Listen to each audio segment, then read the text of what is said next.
Welcome to Coffee with Vic. I'm your host, Victor Vogel. If you're like me, you might be frustrated right now with this whole presidential process. We're going to cover that next in Coffee with Vic. So, what would I do different if I were going to run for president of the United States? And why shouldn't I? I mean, everybody else thinks they're qualified and throw their hat in the ring. If I were running for president of the United States, it's pretty simple. I'd reinvent the government. Here's what we have to do, in my opinion. It begins with a mission statement. Okay, you create a mission statement. So let me just tell you quickly. Our forefathers created the preamble to the Constitution. This is the job description for government, ladies and gentlemen. This is how the government is supposed to manage. Okay, and this would be my platform. So here's my deal. We, the people of the United States, in order to perform, first, a perfect union, we got to define what we mean by perfect union. What does that mean? Okay. How would that look in terms of the government operating within the United States? How would Congress, the executive office, and judicial branches, our three governing bodies, how would that look in terms of how they operate with each other to have a perfect union? Okay, that we have equal justice for all. What would that look like in the United States? What are the things that constitute equal justice for everyone?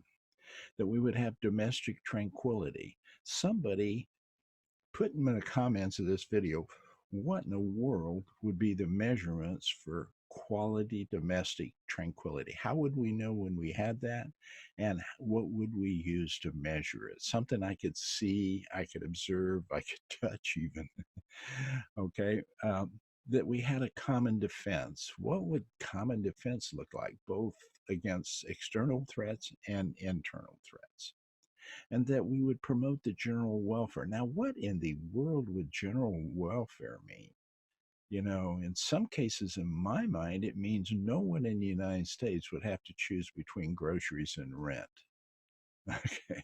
When you get to that point, when you have to move out of your apartment because you can't afford groceries and live in your truck or van or whatever, that's not general welfare. And it's specifically not general welfare when Warren Buffett, Bill Gates, and Jeff Bezos, their wealth combined, three people, their wealth combined equals 50% of the wealth of all the people in the United States. Okay? So maybe we ought to take a look at what we mean by general welfare. and then there's liberty, a freedom to do what we want. So, and all of this so it can be passed down to our children and grandchildren. So this would be my platform, and this would be the first thing I would do. I'd establish the preamble to the Constitution as America's mission statement. Now, if you're in business at all, you understand mission and statements have to be defined. You have to have measurement criteria put to them. So we would define each of those six components of the mission statement and the preamble. And we'd establish some very clear measurement guidelines to make sure we could measure and see if we were achieving what we wanted. Now, you could take things like medical, healthcare, and you could put under that under general welfare. Okay.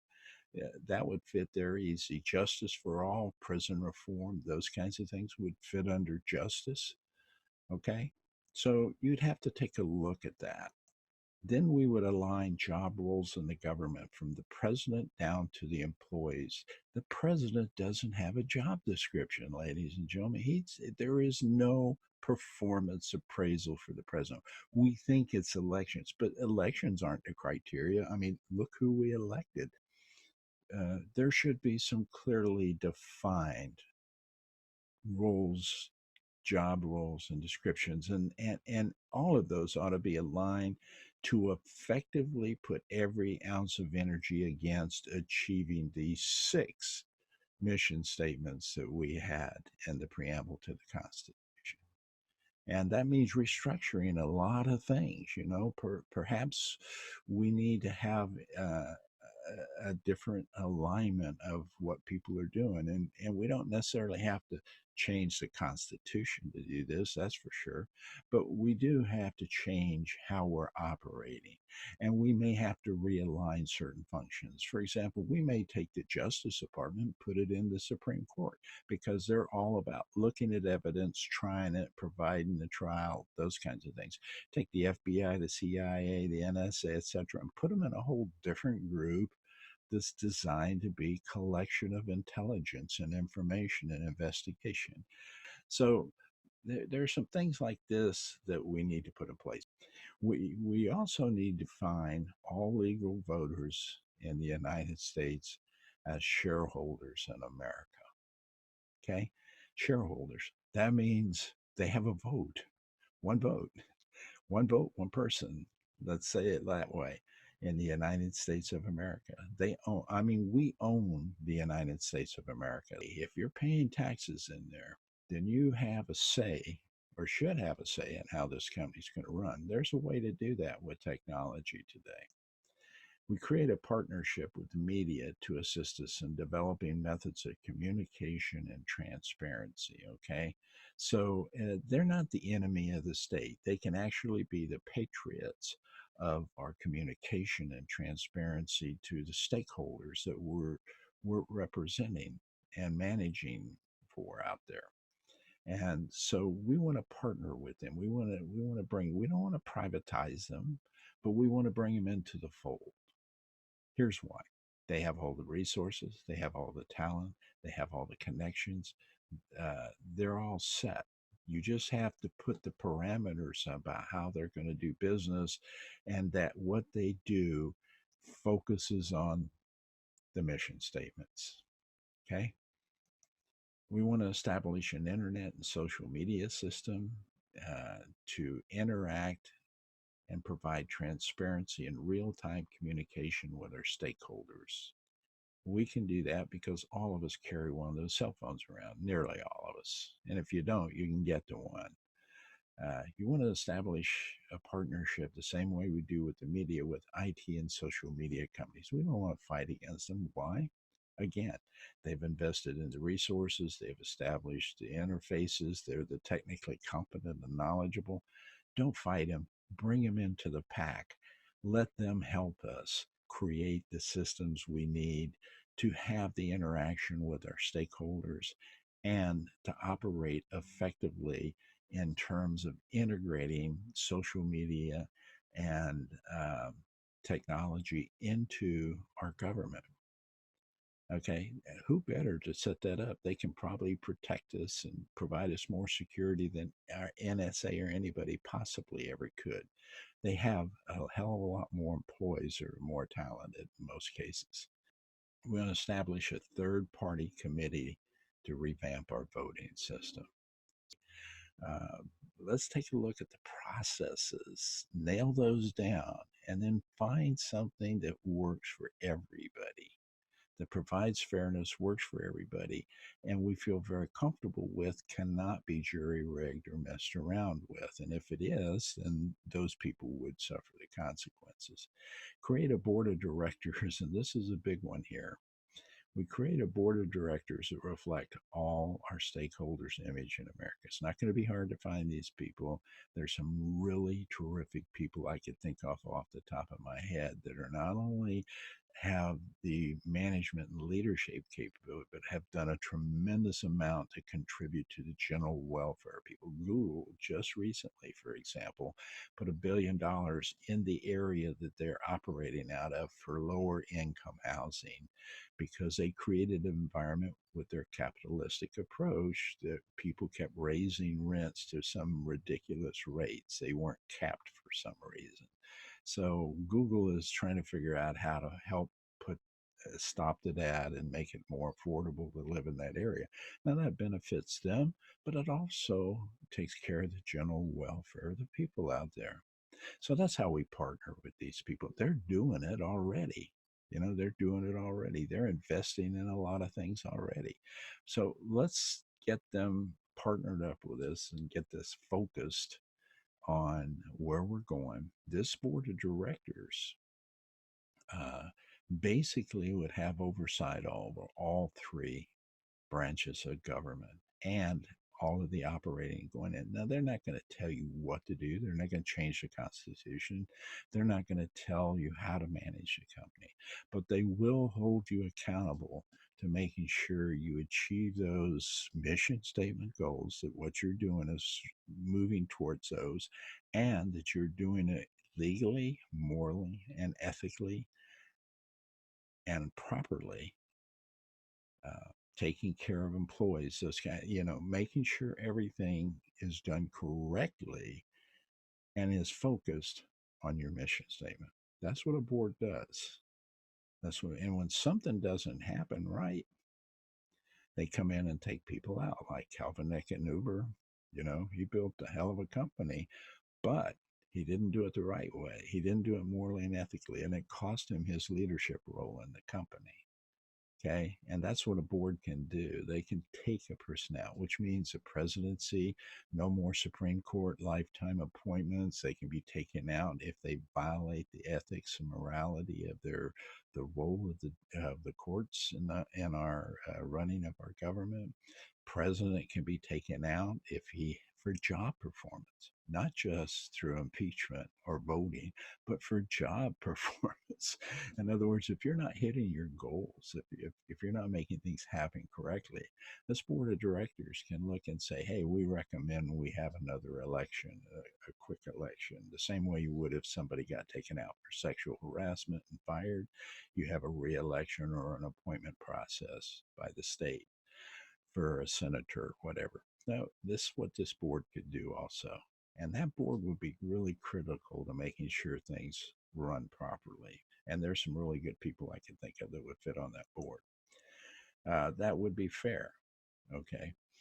We need to mandate that the State of the Union become a performance appraisal of the government's performance against meeting the objectives of the mission statement. So no longer you get up there and just spout out what you're going to do. That's an hour and a half or whatever it is they do. It's just kind of a wasteless period of time. Let's say you had to show where you're hitting all of your measurable concrete objectives, and you're going to see where you didn't, and you're going to see where you did. The same way if you sit in front of a boss and he's providing you statements about your objectives, and you hold those objectives against a number. If your objective was to reduce the budget by $500 million and you spent $1 trillion, you didn't hit that objective. It's very clear. There needs to be accountability. So, what happens with the board and this performance appraisal in the State of the Union is accountability. Then you go in and say, on top of that, because we have the IT companies working for us, they've created through their social network system a way for everybody to participate in a performance rating during the State of the Union. And they can also use that to vote on bills. So, you could have a bill in Congress and the Senate could throw up a bill. They could run a vote, and every stakeholder in America could also press a button saying yes or no to that bill. Then you know how your vote stacks up, and they know how your representative voted. They know how they voted against the whole Senate. They know the country, whether the Senate was in line with what the country felt, and whether individual representatives were in line with both of those areas. That'd be a hell of a tool to have for you to decide who you want to put in positions during voting periods. Okay, that's what I think we should do. Um, Now, I'll tell you this. That's 6 months to a year's worth of hard work right there. Why don't we just take a different approach and change how we operate the government? Because I'm telling you real quickly, if we changed how we operate the government to what I'm telling you to change it to right here, you'll have higher morale, you'll have stronger leadership. It's a natural product of the process. I've seen it happen time and time again in some very big companies. Okay, so that's it. I mean, there are a lot of kinks and things you'd have to work out of this, a lot of barriers you'd have to bump into and work, and not all of them would work out the way we want them to work out. But we would be 90% closer to getting a quality healthcare system that I don't think you have to call it universal healthcare. I don't think you have to call it socialism or capitalism. In fact, the reality is that whole socialism capitalism debate is stupid anyway because we have both. The government, by definition, is socialistic. It takes from the people, redistributes for the common good of the people. That's the definition of socialism, folks. So, folks, it's not capitalism, socialism, it's not Republican, it's not Democrat. Integrate them, put them together. You will have a highly effective government. But to do that, we have to change how we operate. And I would focus on that as president of the United States. And I think the rest of the stuff comes. You know, the unification, the getting votes for the right bills, all that kind of stuff comes because we have our eyes focused on the right things. This is Coffee with Vic. I'm Vic Vogel. I guess you could write me in if you wanted, but a better thing to do is send this video viral and send a message to everybody that's running for president out there. You need to change your thinking. Have a great day.